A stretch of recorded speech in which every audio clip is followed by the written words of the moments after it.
One second he was just a stranger drinking cheap coffee, the next second his tattoo turned this sleepy diner into a crime scene nobody ever forgot.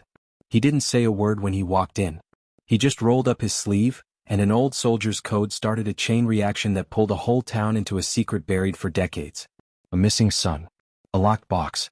A key you should never turn. And a waitress who realized too late she was part of it. If you were her, would you open it? Or would you run before they found you? Drop your answer in the comments, and tell us what city you're watching from. Stick around till the end, you'll never look at a simple tattoo the same way again. Hit subscribe for more Hidden America stories. You won't believe what's still out there. It was one of those gray mornings that made small-town diners feel even smaller.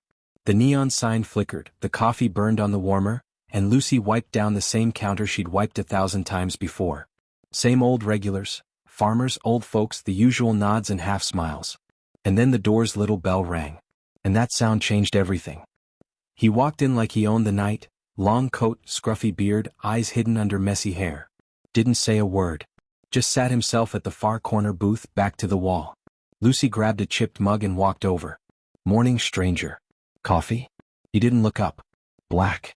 When she set the cup down, she noticed it, a big tattoo snaking around his forearm. Numbers, letters, lines like a map. Some of it fresh ink, some so faded it looked older than her dad. Lucy couldn't help herself. That's some ink. New. He lifted his eyes, just a flicker of something like a smile. Old. Older than you think. Still does the job. Before she could ask what that meant, Carl, the old vet who always sat at the window, stood up. His cane tapped the floor like a gunshot in the quiet. Carl squinted at the tattoo. His hand trembled. Where the hell did you get that? The stranger didn't move. Long way from here, old man. Carl's voice cracked. My son, my boy had that coat on his arm. He disappeared in '95. Where did you get it? The diner froze. Forks in midair. Coffee dripped. Nobody breathed. The stranger reached into his coat, slow enough not to spook the room. He pulled out a rusty old key and a scrap of paper. He slid them across the table toward Lucy. You didn't see me. Keep this safe. Lucy stared at the key. A tag dangled off it, stamped with the same numbers on his arm. Before she could speak, headlights washed through the window. A black SUV. Two men in black suits, earpieces glowing in the neon light. They pushed through the door. Didn't order coffee. Didn't even blink. One of them flashed a badge that didn't look local. Mr. Harper. Time's up. You're coming with us. The stranger didn't argue. He just pushed his cold coffee away. Lucy, run if they ask. Don't open the box. Before anyone could ask what box he meant, he flipped the table and lunged for the back door. The suits cursed, yanked something from under their coats. Lucy hit the ground. Carl hit the ground. Dishes crashed. A shot fired. The stranger slipped through the kitchen like smoke in the wind. One of the men grabbed Lucy by the arm. Where's the key?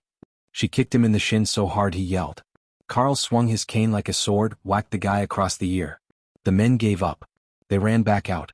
Engine roared off down Main Street. Lucy and Carl sat in the middle of spilled coffee and broken plates. She opened the scrap of paper, a GPS coordinate, a date from 1995 and 2 words, Red Barn. Carl's eyes welled up. My boy always talked about that old red barn by the ridge. Said if anything happened, that's where he'd leave the truth. Lucy pocketed the key. She knew if she stayed, they'd come back for it. And for her. Headlights. Crunching gravel. The black SUV again. This time more men, more guns. Carl pushed Lucy toward the back. Run, girl. I got one more fight left in me. Lucy bolted through the barn's back door, USB jammed in her boot. Behind her, gunshots cracked. An old man's roar split the night. She didn't look back. Night fell fast as Lucy's old pickup rattled toward the ridge. Carl sat beside her, shotgun across his knees, eyes fixed on the road like he was seeing ghosts. They found the barn just before dawn.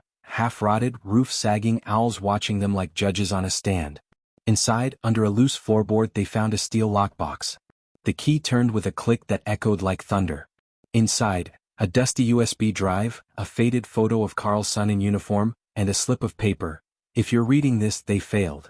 Weeks later, a file leaked to the news, proof of a covert op buried since '95.